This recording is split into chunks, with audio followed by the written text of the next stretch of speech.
Hello, everyone. We're going to give everyone another minute or two to join the webinar before we start.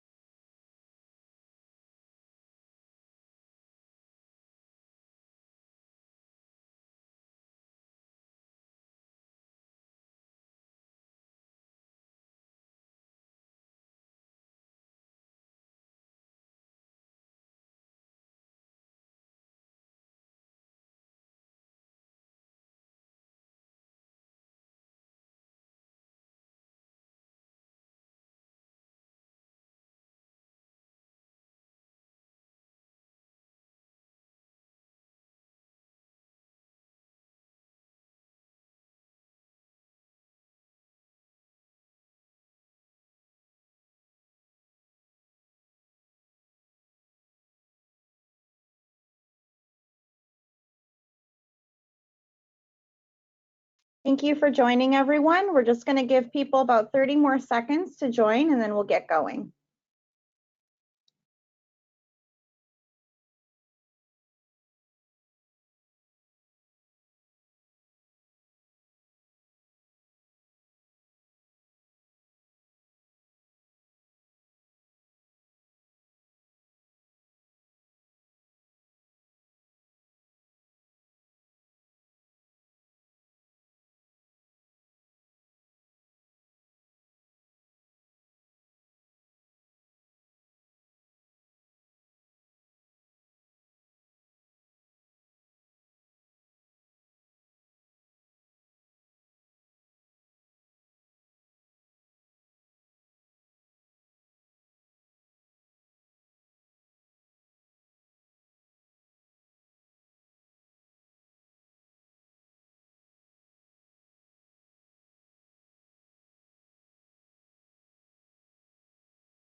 Hello to everyone, and thanks for joining us for week number 3 of Forum Month.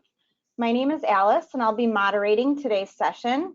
As we have mentioned in our previous sessions, we would have loved to host everyone in person for our annual forum, but we are very happy to have you join us for this virtual session. Today, I'd like to introduce a session under our marketing track titled Digital Marketing Strategies and Tactics to Advance Your Website. We're also very excited to welcome our guest speaker and client Repair Clinic to join us for the presentation. Before we kick things off and I introduce our speakers, please take a quick moment to familiarize yourself with the GoToWebinar control panel located on the right-hand side of the screen.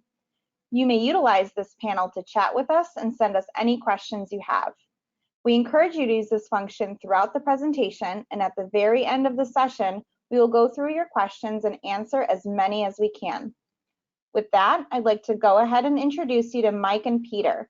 They both will be taking us through the content today. Mike and Peter, over to you. Awesome, thanks, Alice. Welcome, everyone. To kind of kick this off, I kind of want to go through our rough agenda here. So as Alice said, we are joined by one of our clients, Americaneagle.com. They are a large e-commerce website supplying appliance parts, HVAC parts, and lawn and garden. So one of the things we'll want to go through first is obviously the history of Repair Clinic, how they got started with us, and then where we've really taken them since, kind of going through our omni-channel approach through SEO, PPC, and email here. So to start it off, we'll want to dive into some of the digital marketing history and website history of Repair Clinic. And for that, I'll toss it over to the president, Peter. Thank you, Mike. Thank you, everybody, for joining today. So just a little bit of background on Repair Clinic. So as Mike mentioned, we sell parts for major appliances, HVAC equipment, and lawn and garden outdoor power equipment. We consider ourselves more of a solutions-based company because we're selling to a DIY audience, and this is really an unfamiliar category for most folks. We're not selling consumables or fashion-based products. It's really special use to repair specific issues with a specific appliance. So we need to provide much more than just the hard, durable goods. So in that respect, we've developed a content strategy over the years centered around how-to videos, and have grown our YouTube presence pretty steadily over the years. At this point, we have over 300,000 subscribers, over 200 million views. And if you know about us, usually you know us through our YouTube videos, which drive really heavy engagement. So part of this as well is making sure that we're walking with the consumer throughout the entire cycle of their DIY experience, given that most of these consumers have never done it before. An appliance on average breaks every 4 years.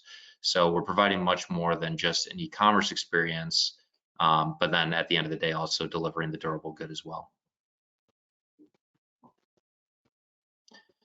So just a little history around the digital transformation initiative we had at Repair Clinic. And this is the point in which we started working with American Eagle, but we developed a new online platform for a variety of reasons, mostly to retire some of the legacy technology we had in place, but also to take advantage of modern e-commerce features that we just didn't have the ability to do so on our existing platform. So spent a lot of time and investment building the new platform, but really we're having a hard time launching it from a SEO and marketing perspective. Had a couple sort of false starts where we put something out there, realized we had a lot of issues right away and had to roll back. And then really brought American Eagle on to help us take it across the goal line, get the site live, get it crawled effectively, make sure we weren't going to torpedo all of our search rankings and traffic and everything like that. And we were successfully able to do that in June of 2019. So I won't go into too many horror stories about the late nights trying to get this thing launched, but as soon as we got on the right path with American Eagle, we were able to get it out there, and it's been a very successful program for us ever since. Awesome. So as Peter said, there's a lot that has gone into this in the past couple of years to kind of get it from old to new and beyond. And really, we kind of started that off with just a simple approach that we try to mimic through all of the sites we work on. And it's really nothing that anyone on this call doesn't know, but the execution of it is what's so difficult. So we really have this 3-step process where we really need to start to get to know you as a client and your site. So we do that with strategy and consulting, going through all the different channels you want to be a part of, or all the channels you already are a part of, developing what those goals and key performance indicators are, because without those, we're never going to know if we're being successful or not. Then starting to look at what the competition is doing, what keywords you should really be going after, because so many times we run into websites that are just targeting the wrong keywords and going after too small of a target as opposed to something that could net them a lot more visitors and traffic. Then when we really get to know you, the website, everything we're trying to go after, we really start diving into the nitty gritty, getting into the lead generation, whether that's through Google Ads, retargeting, social media, email, SEO, all of those we're going to go over a ton in this presentation here with real examples of what we did for Repair Clinic.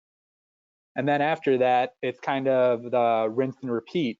We start to look at what did we do right through data analysis and measurement, tracking those conversions and the user experience through heat mapping and scroll mapping and actual user surveys, seeing if what we did in step 1 and 2 worked. If it did, how do we do that again, or how do we improve on it? If it did not, what went wrong? What do we need to go back to the drawing board for and fix, and then do this same process over again?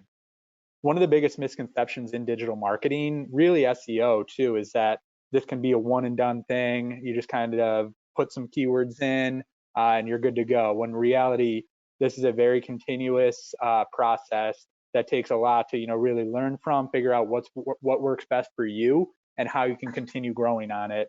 And one of the biggest kind of points I'll bring up in this presentation a lot is you're going to get out of this what you put into it. So if you put in minimal effort, you're going to see minimal results. But someone like Repair Clinic, who, bless their soul, after all the horror stories that Peter had mentioned, is still very, very invested in digital marketing and SEO because they know the importance of it and they know what they put in, they'll get out of it.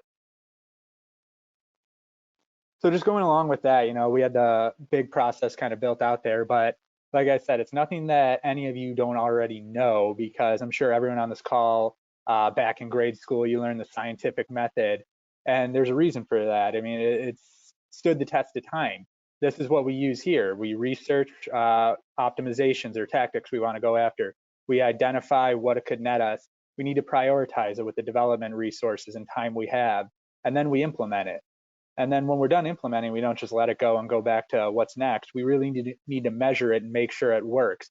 And then from there, we start over again, whether it worked or it didn't, but always, following the same process to make sure we're doing the best that we possibly can, given what resources we have. So we'll start to really dive into exactly what we did for Repair Clinic. But one of the biggest things we were doing the entire time was focusing very heavily on SEO, very heavily in Google Ads, and very heavily in email automation.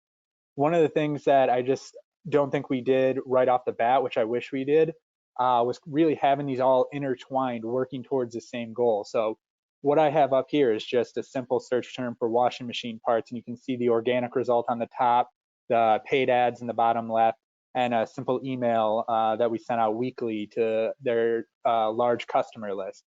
Years ago, we were doing this, 3 different people here, including myself, were just doing this by ourselves. And then we started to realize we really need to start doing this together, figuring out which sections of the site are performing very well and how can we continue to improve that. And then sometimes we would see certain sections of the sites that weren't improving very well. Maybe the organic ranking dropped below the 3rd position. So we would then have PPC kind of go in and pick up the slack, invest a little bit more in the paid ad side of things, get an email out to kind of highlight the washing machine section again. And then over time, we would start to see the interest build up for that washing machines part, all while we're, in the background starting to work through the organic presence, fixing different common areas of SEO to start building that presence up again. And we do this process every week, every month, seeing what's working, what's not, and continuously improving through the different channels we have. So with all of this, as we mentioned, there were some horror stories, but what we've really done with Repair Clinic is unbelievable. And it really does come down to the investment that they have put in and the trust that they put into us. So I'll let Peter kind of talk about the results we've seen across these channels. Sure, thanks. And that trust was hard earned. So all of these numbers, as Mike mentioned, we look at on a weekly basis, sometimes more often. Constantly sending out questions, constantly trying to probe, make sure we're not missing anything, that everything's functioning properly. Because when we started working with American Eagle and the breadth of channels we realized we were participating in and needed to improve upon, reporting was a really important aspect. But we look at it at the very high level. We've seen some really great returns, and then breaking that down on sort of the 3 main channels we've spent a lot of time with. But SEO for Repair Clinic is extremely important. As I mentioned, we're a content-based offering for our customers, so a lot of the inbound traffic really comes from organic, and I think at one point it was over 2/3 of our traffic, although that mix has changed slightly. But what we've seen year over year, and obviously we have seen a lot of changes from a macro perspective over the last 12 months, but our revenue has grown from the organic side 43%, so really strong performance there. And obviously for us, what matters is competitive share. So the question we've been asking ourselves every day for the last 7 months is, hey, is some of the demand increase we've seen only due to COVID? What's going to happen if that calms down? What is the real impact on our competitors? But we've seen a really strong gain, 21% increase in our rankings on Google. So seeing us move up the list when we face some pretty heavy competitors out there, from pure play parts, e-commerce, to major accounts like Amazon and eBay and other folks that play in this space, really feel good about the share we've gained during this time. And obviously that increase in top 3 rankings leading to the increase in organic traffic. From paid per click side, because it's such a incident-based business and really focusing strongly on what our needs are, we look at transactions really heavily and then efficiency of spend. So we are not a Fortune 500 brand where middle-sized company, so we don't have an endless marketing budget. So everything we do, we have to consider efficiency of spend. We have to consider what's the impact on transactions, on revenue. And on the paid side, we've really been able to blow it out of the water with over 100% increase in transactions, 90% in revenue, and really have improved our return on ad spend and put that in line with our profitability goals. So we don't go to industry benchmarks to say what is our ideal return on ad spend. We don't look at other competitors. We say, what do we need to do to be profitable? What cushion do we want against that? And how much budget can we put through at that spend efficiency without bringing it down? And we've been able to do that at scale over the last year. Then from an email standpoint, this has been a really efficient channel for us, which was kind of counterintuitive to me, again, because of the sort of incident-based nature of our industry where something needs to break before you need a part. But being in front of folks on a regular basis, addressing seasonal needs, addressing specific brands and product types, we've really been able to drive some good results here.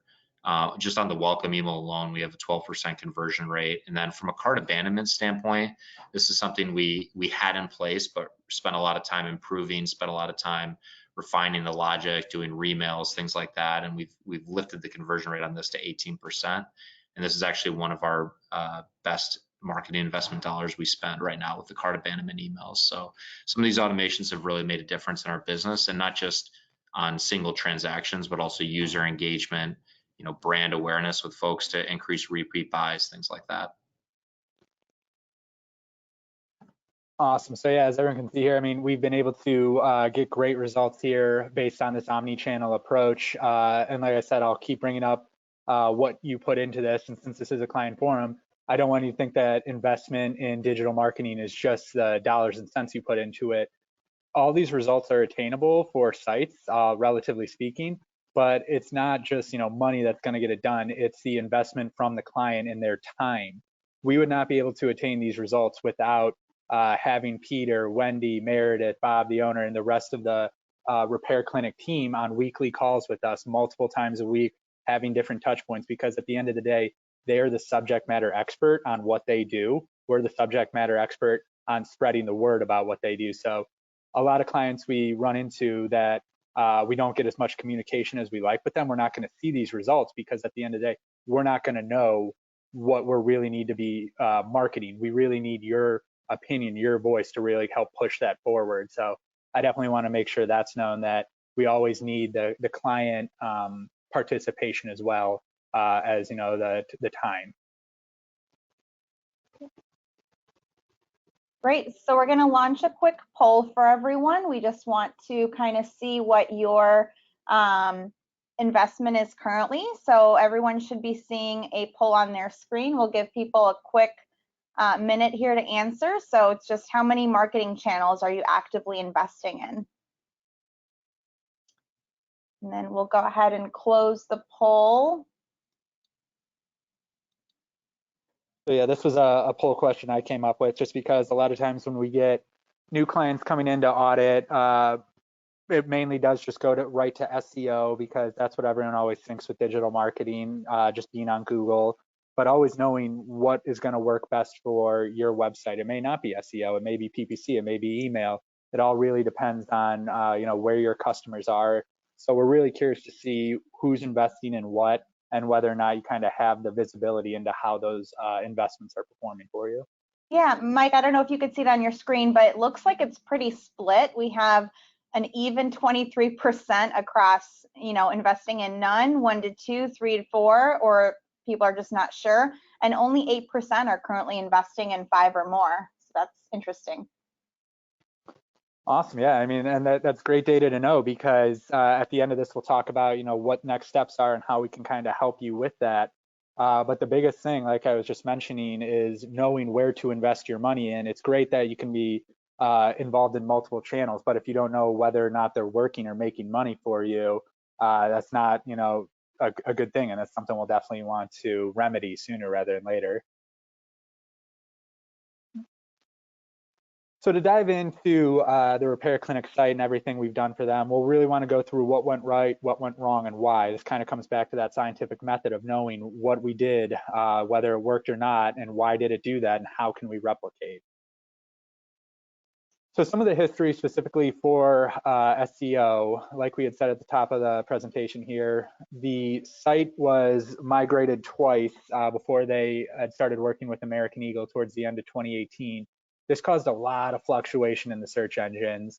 So that was something we definitely needed to work through. But the new site was built on the latest and greatest technology, single page application, which is something like YouTube, Gmail, where the page doesn't need to reload every single time. But with that comes a lot of JavaScript, which Google's seen with them, is that Google says they can index JavaScript, but they're not quite there yet. So definitely something that everyone should be aware of, knowing that there's a lot of visibility impact that comes into having the latest and greatest technology like this single page application or any of those fancy transitions. So for anyone not familiar on the call, JavaScript being, sliders, anything that you need to trigger for content to show. I'll just cut in here. I mean, we were just banging our heads against the wall trying to figure out what the optimal thing would be for Google to be able to crawl as quickly, to be able to get through some of the performance barriers we're seeing. I mean, we were reaching out to the founders of the different coding frameworks and setting up special consultations, and the shiny object of the technology was great when we set out what our goals were for the digital platform. But some of the blocking and tackling around how Google would react to it, we probably would have made for lack of a better term, simpler decisions on the technology employed, but we were able to work through these issues and get it on a good path. Yeah, absolutely. We'll go through a lot of the optimizations that we did to get this in place, but what I'll say a lot during this is kind of visibility is the most important, and that JavaScript definitely impacts that for Google. They'll definitely get there at one point, but it's going to take a little bit, and it doesn't really pay to be on the cutting edge with Google because SEO is not fast. So between July and December of 2019, the site launched middle of June 2019. We did see an immediate impact to top 3 organic rankings because Repair Clinic ranks for hundreds of thousands of keywords. We really do like to limit it down to the top 3 as the main focus. I obviously focus on a lot more, but there's no need for the Repair Clinic team to worry about those. But with any site migration, we're going to see some fluctuation. So we did see the keywords drop, which was less than ideal. But over time, you kind of see this trend. We started to go up and up, but the revenue was just not following, which really didn't make any sense to us. So we started, going through our normal processes, making all the different changes that we always do, looking in common areas for SEO that wasn't as set up as possible to really start to remedy this. And what all 3 channels will kind of talk about here is the biggest things are visibility and content. So the best ability is visibility, meaning that if Google cannot see your content, it's worthless. So always making sure that you have internal linking set up. Those internal links throughout your site, just a little hyperlinks, those are votes of confidence for the crawlers, making sure that they can continue to see different pages. The more they see that page reference, the more important they see it, and that can really build it up in the rankings. On the flip side of that, crawl errors. These things drag sites down more than you would believe.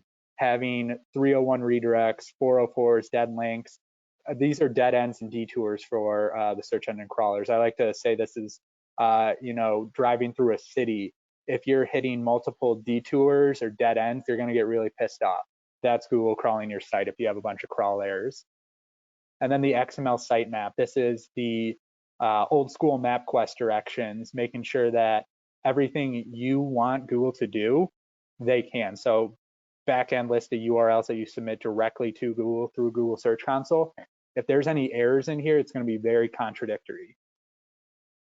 Now, the one I skipped, this one to me still seems like this was a silver bullet, even though we did 5 million optimizations, there wasn't really a silver bullet. Rogue bot crawling. So going through the log files, actually seeing how crawlers were hitting the site, I kept noticing that Bing was, 95% of the crawl bandwidth, but Bing is only responsible for 5% of the traffic, even less of the revenue. So when we started to go through, we saw that Bing was blocking out Google from actually crawling the site. Googlebot is intelligent enough to know if it's negatively impacting server performance, it's going to pull back. where Bing is in its own world and it's just going to go full steam ahead. So this is one of the crazier things I've ever done in my career. And I'm sure Peter probably had his reservations about this, me wanting to block the second largest crawler in the world through our robots.txt file.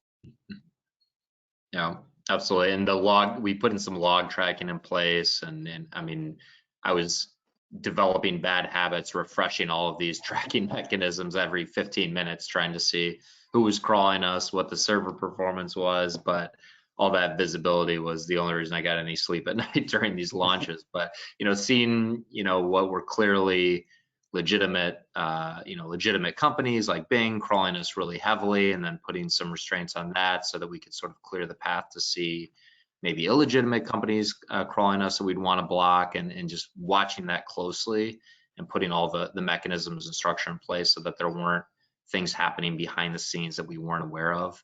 That really, in my mind, helped us get over the hump. Mm-hmm.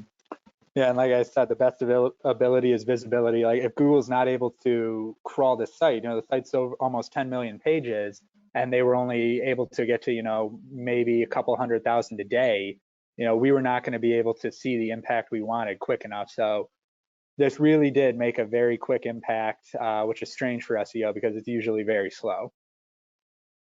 Then when we figured out, making sure that Google and all the search engines could actively see the site, we needed to make sure that all the content was there and helpful. So another big issue we saw was that the company before us had actually duplicated the entire e-commerce portion of the site with a subfolder.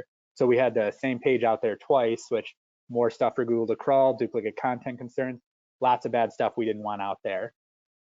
Then diving into focused content blocks, which I'll talk about more in the next slide, but content is always going to be king. We need to make sure we have content out there so that the search engines can understand what the page is about, know that they can serve it up for an end user's query.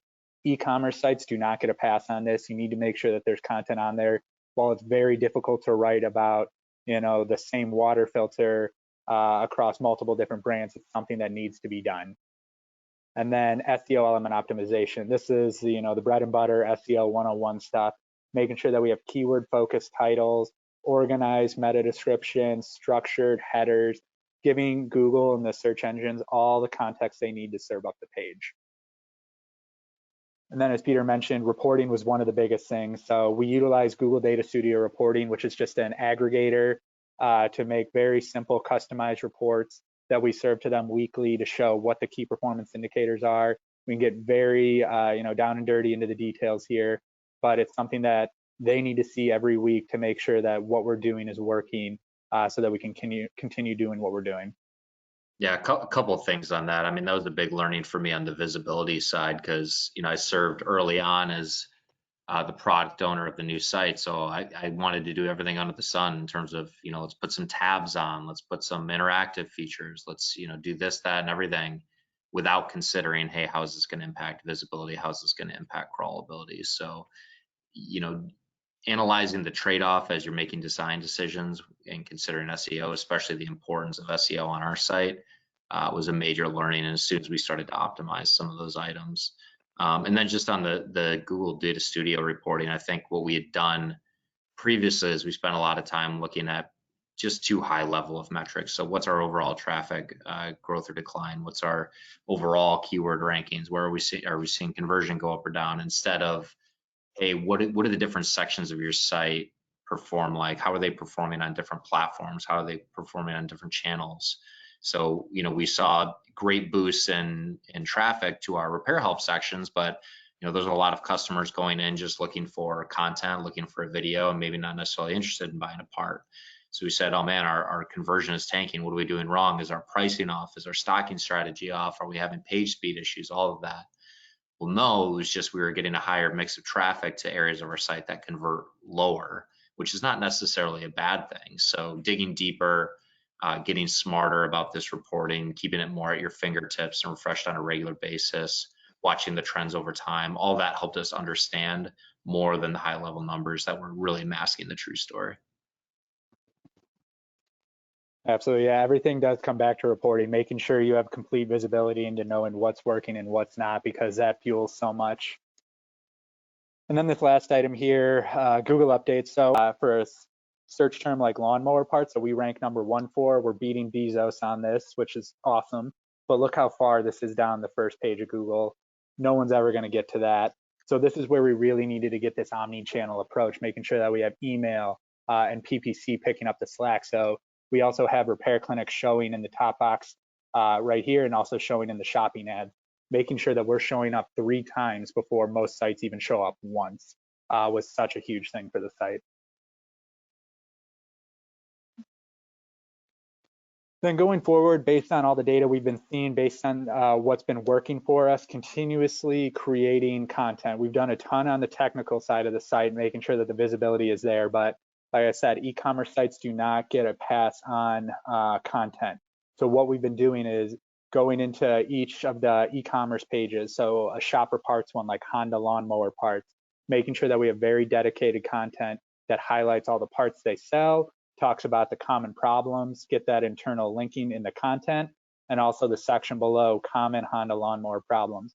If Google was to look at just this, they would see this as a very helpful page. We talk about what we sell, and we offer lots of different ways to help. So Google would love this kind of page, and that's why we are able to rank it so highly. Then one thing we always need to focus on is the XML sitemap, with parts constantly going in and out of stock. Maybe they're being sunset for a new thing, no longer being sold. We need to make sure that things we want to be indexed in the search engines are, and things that are broken or gone need to be out of that XML sitemap, because we don't want bad MapQuest directions. And then this last one here, everyone thinks about is page speed and UX. Google has actually stated that this will become ranking factor in Q2 of 2021. So just making sure that the site is very user-friendly. This does not mean you need to have lightning fast speeds or 100 on the Google page speed score. It's just making sure that it's user-friendly. One of the things we recently did was get rid of a promo pop-up that was causing a lot of just shuffling around of content, and to Google that was causing a lot of page speed issues. Since we got rid of that 2 weeks ago, page speed has jumped quite drastically. Now, one more here for the SEO portion. This is actually on a subdomain of Repair Clinic, the diy.repairclinic website. So this is something that anyone on the call can do today. This was an old site that they had utilized to add some existing content. It's built on WordPress, so not that single page application. The reason we really started to invest in this a lot was because I could actually go in and add content here. I'm not a full stack engineer like the genius programmers we have here that handle Repair Clinic stuff, but we also couldn't, dedicate time out of their day to just go put a simple page up.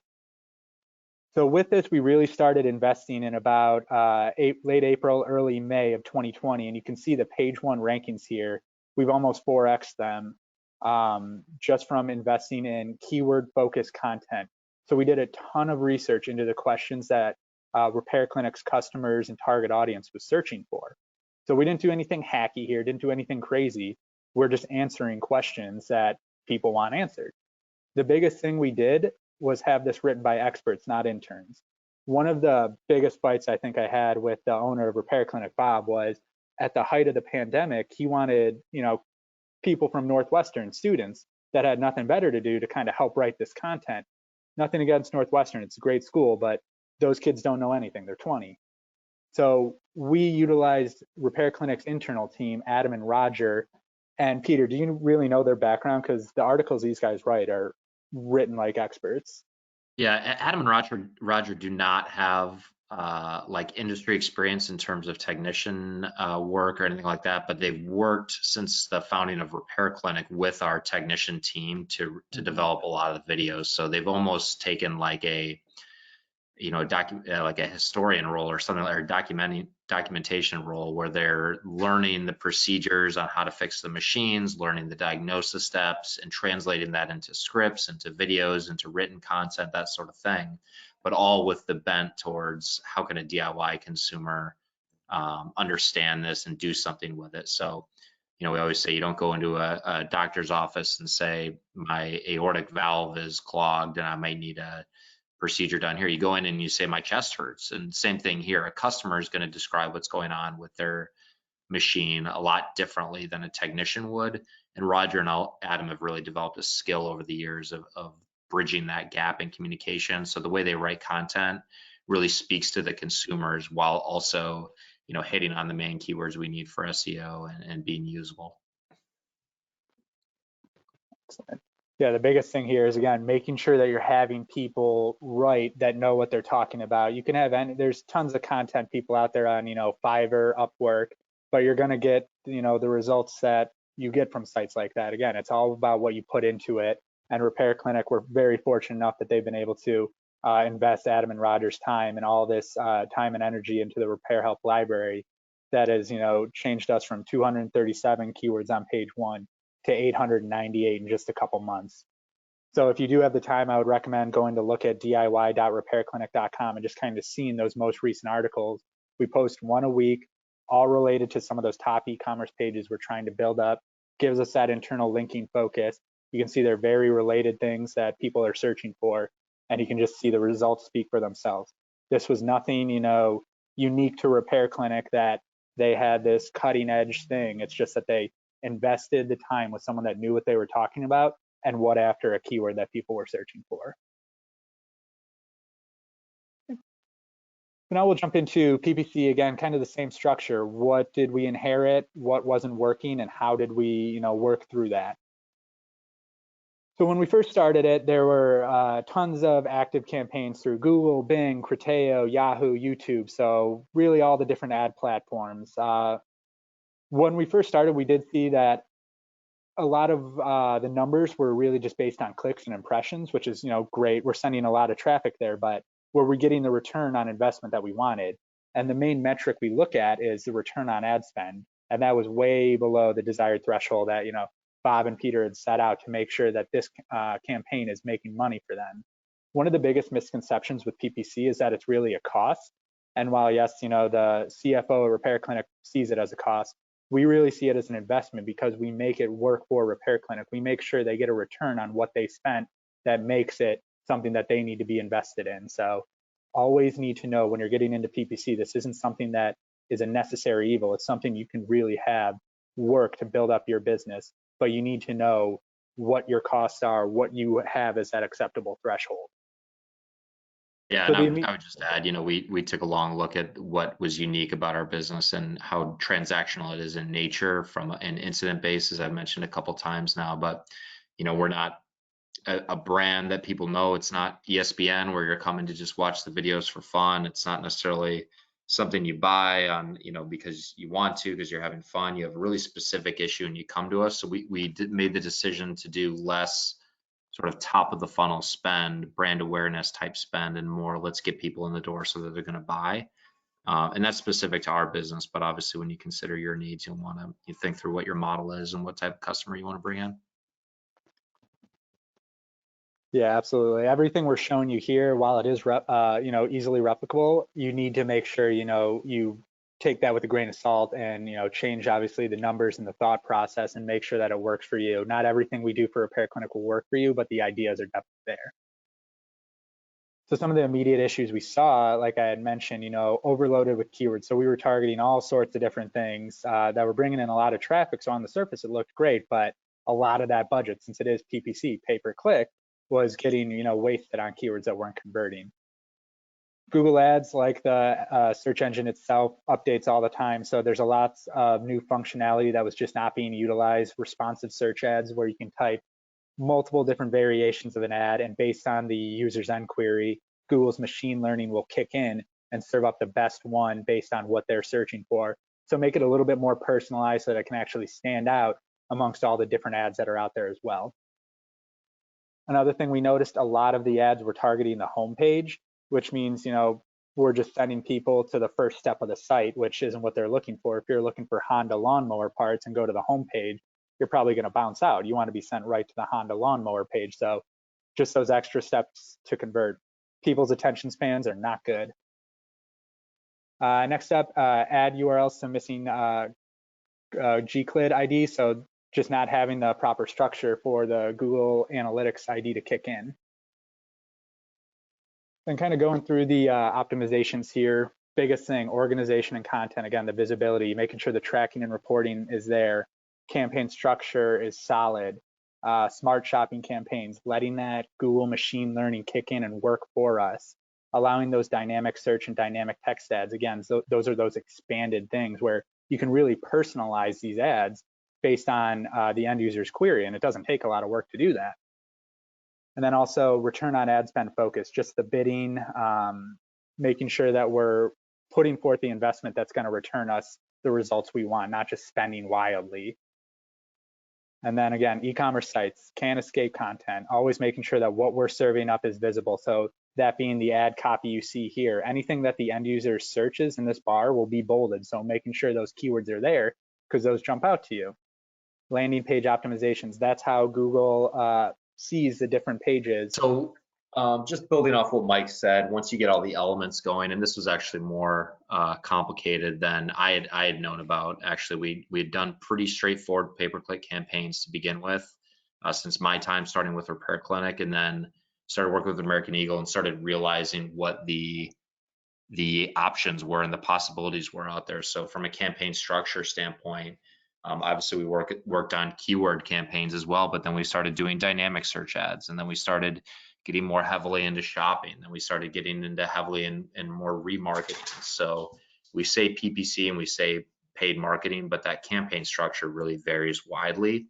And we ended up getting into a lot of areas where customers can engage with us depending on their usage habits, depending on where they go around the internet, depending on how they search their search terms. And that actually helped us broaden the net and not just be more effective with the terms that we were already paying for. From a landing page content perspective, this is something that, obviously most people deal with. We want to design landing pages that are going to convert, that are going to meet the needs based on how the customer's searching, based on the ad that they clicked on. And because, again, I always go back to what our industry is, what our product offering is, because it's so specific, doing this at scale is tremendously difficult. But what we did is put in a structure where we were getting the highest impact pages to our content team, to our experts on hand to develop content and try to provide leverage points. So in the scenario we're looking at here with a dishwasher rack adjuster with a specific part number, well, that's really specific, and we might not be able to apply some of the content around it, and nor do we want to put a bunch of duplicate content out there. But if we can develop systems where we take elements from this and then just update it based on the brand or any specific procedures associated with that part and make it unique, that'll provide not just value for the customer, but better relevance to the search ad. And then tracking reporting. This is something that not many partners are able to keep up with our hunger and our appetite for reporting, but from an American Eagle standpoint, I'll give them credit. They've been able to do so. But I'm looking at this constantly. Or before this meeting started, I was looking at our paid campaign performance over the last 7 days, trying to see what was working. We're in our seasonal transition for HVAC right now, and moving into the furnace season, and then moving away from outdoor power equipment. So I love the paid marketing reporting because it gives me a really strong sense of what's going on with seasonality with our business, more so than I think organic, just because Google being Google, when you're giving them money, they tend to give you more insights. So that was really a big learning for me, that we could broaden the campaigns and then learn more about our own business just from what Google can provide. But Mike, I think I see you're back if you want to jump in on anything I may have missed on this page. Yep, sorry everyone, time for a new computer. But yeah, no, you hit everything here. As everyone's probably sick of hearing from me, that tracking and reporting is really everything. And our PPC guy, Pat, does so much to make sure that everything is so front and center, so that we can kind of make these decisions. Because like I said, while PPC, I don't want anyone to think it is a cost, it's still money you're spending. So you want to make sure you're spending it efficiently. Mm-hmm. Absolutely. Great. Well, I can kick in on email as well. That's something that, for Repair Clinic for a long time, we said, let's build a list. We'll send them an email, every couple of weeks. Sometimes we'll do a 10% off promotion. Sometimes we'll just highlight some parts, but really, really archaic email program for a long time. And we'll be the first to admit that not just the structure of the campaigns, but the design was really lacking. We were not engaging with our customers, high unsubscribe rates. And for all the unique traffic we're getting and all the great content that we have, it was really a missed opportunity. So we've said over and over again, how can we differentiate ourselves from other places to buy a part online? Because the parts we sell are Whirlpool parts or Electrolux parts or Samsung parts, and you can get those other places. They're genuine, and we make promises around that, but we have to differentiate on other factors, and our content is certainly one that we were not taking advantage of in terms of engaging directly with people who were on our email list. So what we did is we say, okay, why are customers coming to the site? At what points are they entering in? And we're getting their email address. And what are the best ways to engage with them that provide value? So, I mean, it sounds maybe idealistic is the right term, but we don't want to just send emails out that are going to clog up inboxes, just get our name briefly in front of somebody, but how can we actually provide value behind this? So customers who came in looking at parts and didn't necessarily realize that we had diagnostic capabilities to help you understand at the model level what's going on with your machine based on the symptom you describe. Well, hey, getting an email in front of that person really quickly saying, hey, here's the part you looked at. And by the way, if you're interested in a video or a step-by-step guide on how you install that part, how difficult it might be to do that procedure on your own versus hiring a technician to do that. Well, that's a customer that may never have known that about us and just considered us another e-commerce place to buy a part online that they can buy 10 other places. For the welcome email, bringing people in and making sure that, hey, it's so easy to price shop on the internet now. Well, not only are we going to make the price better for you with a welcome discount, but by the way, here are all the great features we have on our site that can help you. And here's some specific information about what you were looking at, what you might be interested based on, what you looked at on our site, any information you shared, any model numbers you searched for, that sort of thing. And just making sure that they know, hey, this place is reputable. I feel the modern design. It's clearly functioning properly in terms of their understanding of my needs. There's more to offer here than just what I might be able to get on Amazon or some of the other places to buy these parts. So moving into the next page here. I mentioned a few things already, but basically for the welcome email, we wanted to make sure that if this is their first experience with Repair Clinic, we're delivering them value right away. So here's a discount. Here's how you can use us to get the most value. We're going to engage with you on a repetitive basis as opposed to just one time. So we're getting that person the welcome email, then providing the additional touch bases around the items they've looked at, items they've placed in their cart.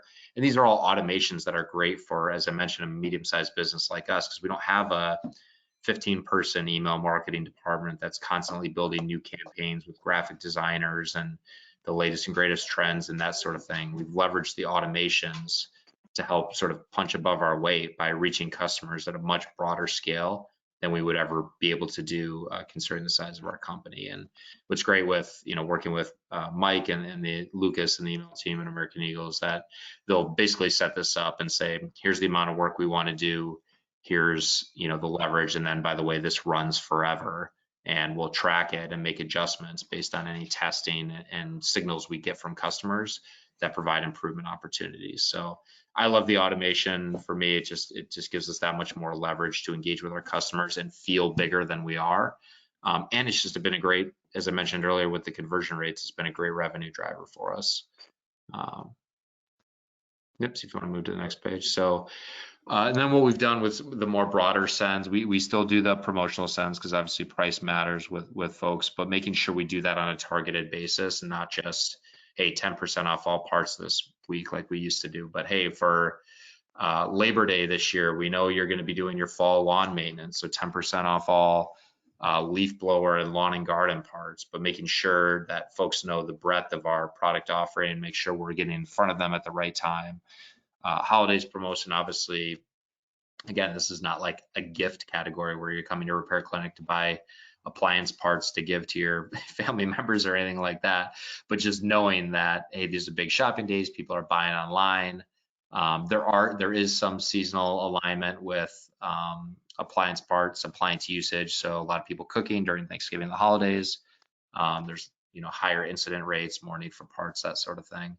And then the re-engagement campaigns, making sure we have win-back campaigns that are lists to staying current. We're not just sending hundreds of thousands of emails to customers that haven't engaged with us in 4 years, that makes no sense and is wasted marketing budget. So yeah, that's email campaigns. So yeah, next up, kind of some takeaways and how you can start. So biggest things that I think we've mentioned a lot on here is the best ability is visibility. You really need to make sure that your brand, your messaging, your product, your service, everything can be found, whether it's Google, local listings, ads, email, social. You need to be out there. No one's ever going to be able to find you. Content always going to be king. You need to make sure that while you are visible, what you're putting out there, people, want to read, because a lot of people aren't just going to call you based on them being able to find you. They kind of want to do some research. They want to look up on you and make sure what they're about to, spend their money on or their time on is worth it. So this is the first impression a lot of people will have to your company. So make sure it's a good one. Your website really is an extension of your business. It's just as important as any worker. So don't send anyone unprepared out to be the face of your business. Next up, be where your customers are. Not all channels will work for every website, so you need to make sure that you're investing in the ones that you know. One of the best things I always recommend to my clients is kind of how McDonald's and Starbucks do it. I believe it's Starbucks, whenever they open up a new location, they just look where McDonald's are, because McDonald's already did all the legwork to figure out how many people are coming through that area. They know that it's going to be popular, so Starbucks just steals their information through no real research of their own. They just kind of pick it up and run with it. But always take that with a grain of salt. Just because your competitor's doing it, don't automatically do it. Take some time, but always make sure you're knowing where you should be investing in. Same thing, making sure you're using the correct keywords. A lot of internal companies use different ways of saying things, so make sure you're using the same lingo as how your end users are searching. And then, like I mentioned, with the Google algorithm updates, always make sure you're helping the end user. This is the biggest thing. Just making sure that whatever you're putting out on the website is useful, making sure that it is an extension of your business, what you want people to know, not just throwing stuff out there for the sake of getting content out there. Making sure that you're truly putting that effort in to help, as opposed to just doing the minimum that people say you need to do. Then how do you start? This is just a very rough timeline. It's all relative based on what you're investing in and how large a site is, but we really need to start by discovering the workshop, what you want to be invested in terms of your strategy, where you're going to be at, what creative resources you'll be utilizing. Then diving into the actual execution, getting those pages created, the ads set up, the email marketing campaigns ready. Then the large portion of the time is really continuously iterating on that, improving slightly on things you're seeing based on the data coming in, and then ongoing after that, the scientific experiment, going back to the drawing board, seeing what worked, what didn't, and how can we improve from there. So next steps, today, all forum attendees, we're offering a free digital marketing analysis in the area of your choice. So SEO, content, paid ads, UX, you name it. The analysis will include expert reviews of the channel you want and identify any opportunities for your digital marketing. There will be a survey coming out at the end of this that will show you how to take advantage of this. But if you have any questions, just contact your account rep or the American Eagle team. We're happy to help. So we wanted to take this time now to thank everyone for jumping on. Again, very sorry for the technical difficulties, but glad Peter was here to pick it up quickly. But we'd like to open it up for any questions. Yep, thank you, Peter and Mike, for that. We do have a few minutes for questions, and we did get quite a few questions, so let's jump right into those. The first question looks like it's targeted to you, Peter. Somebody is asking, what is the size of your e-commerce team, and how much % does American Eagle help you with? Yeah, it's a good question. So we do have a in-house call center as well. We call ourselves integrated e-commerce. So we do distribution, call center, and website technology as well. So actually the call center team also plays a part in content creation, because we have in-house technicians, folks who have helped develop the content, folks who handle escalation issues by customers when things get too detailed or experience needing from a customer perspective. So it's hard to say what is just the e-commerce team because that definitely blends over into our call center group. But I would say just folks who are specifically focused on content development and e-commerce content and in other areas, probably 8 to 10. Again, with those two sort of flexing back and forth between the call center. And then American Eagle has really taken up individual leadership positions in each of some of the key channels. So paid marketing, SEO, and then email. And we also do remarketing and affiliate programs as well. So individual leadership that I interact with on a regular basis, and then interacting with each other so that, the paid team is seeing a seasonal trend and they're talking to the email team and we're really sharing learnings.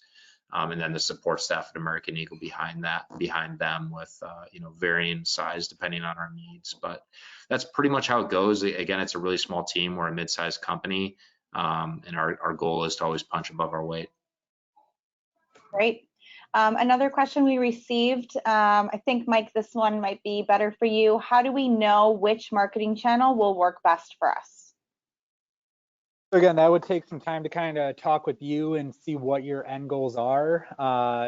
It really depends on what you're trying to sell, whether it's a service or a product. So calls and transactions are obviously the most important for a repair clinic, but if you're a moving company, it may be, calls are the most important in form fills. So really making sure you're invested in the right one. I would always say SEO and PPC are where you should begin and then build up to email and social. But it all depends on what your end goals are and really what the competitive landscape is. Great. And then one other here, it says, if you fix crawl errors that are only for a short period due to an import fail, does Google see this immediately? How quickly can you recover? So Google's crawling all the time, every day. Depending on how large your site is, they may not hit those as frequently, but if it's a smaller site, they definitely will. If it's temporary, it depends how temporary. Is it a couple months? Is it just a couple days? If it's a couple days, don't worry about it. Just make sure it gets cleaned up eventually. But if it's going to last some time, I would definitely clean it up sooner rather than later, because the search engines are very unpredictable. It could last a little bit, but it could not. But I wouldn't leave that up to chance. Great. Looks like we're unfortunately out of time. So thank you again, Mike and Peter, for taking us through today's great content and for wrapping up our third marketing session in our forum series. There were a few questions that we couldn't get to today, so we'll be following up with you directly to get you answers on those. We're also going to be sharing a recording of today's session. And as a reminder, we do have 4 additional sessions coming up this month. We have a lot more great speakers and great content on both the more advanced side of things, as well as great marketing focused expertise to share. We're also really excited. We recently added a new keynote session that will be taking place this Friday on AI and machine learning. We encourage you to register for any of these sessions that you haven't yet. You can do so by going to Americaneagle.com/forum-2020.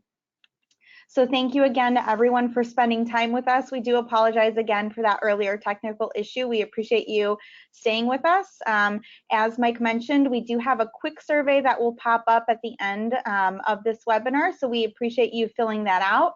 And again, thank you for your time, and we hope you have a great rest of your day. Thank you. Thank you.